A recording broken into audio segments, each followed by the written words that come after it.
Everyone is interested in grass lawn alternatives, with recent articles in the Washington Post and Martha Stewart. Unfortunately, these articles do not share how to install alternatives like Pennsylvania Sedge. To answer this question, I'm making a 5-video series to cover step-by-step procedures to transition a part of your lawn to Pennsylvania Sedge.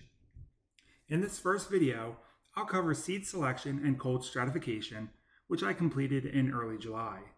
In part 2, I will cover planting the seeds in trays, which will be approximately 60 days later in September once cold stratification is complete. Part 3 will be completed in October when I prepare the ground for planting and plant the plugs. Part 4 will be completed in December to take a pre-winter snapshot and to cover lessons learned. The 5th and final part will be completed in the spring to see how our plugs fared over the winter. Be sure to click like and subscribe so you are notified as we post each new video.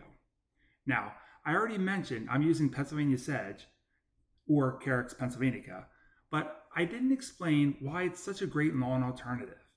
Pennsylvania Sedge is perfect for a part-sun area and can tolerate full sun if kept wet. It tolerates foot traffic, is drought tolerant, flowers in the spring, does not need to be cut, reaching a maximum height of 8 inches, and will slowly spread via rhizome to crowd out weeds. This sedge will be planted in our trial garden along with 9 other ground covers we are growing. Leave a comment if you want to see a video of any of our other native ground covers. We have green and gold, sedum, Appalachian barren strawberry, white aster, 2 different types of creeping phlox, lance-leaved loosestrife, sundrops, yarrow, and lastly, Pennsylvania Sedge. Okay, gardeners, are you ready? I should start by saying I'm going to complete this transition as cheaply as possible. We purchased 150 seeds for $9, not including shipping, from Prairie Moon Nursery. I like Prairie Moon Nursery because they always include a free packet of seeds with your order, and they have a user-friendly website.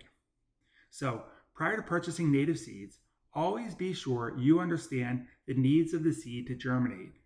Prairie Moon gives Pennsylvania Sedge a germination code of C60. This means the seeds need a minimum of 60 days of cold to break dormancy. As soon as we received our seeds, I mixed all 150 seeds with a 1/4 cup of sand and a small amount of water.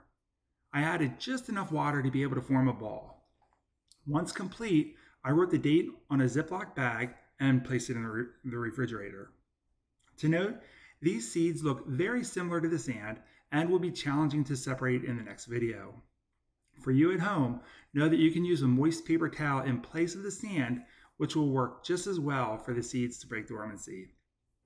At this time, this is all we can do.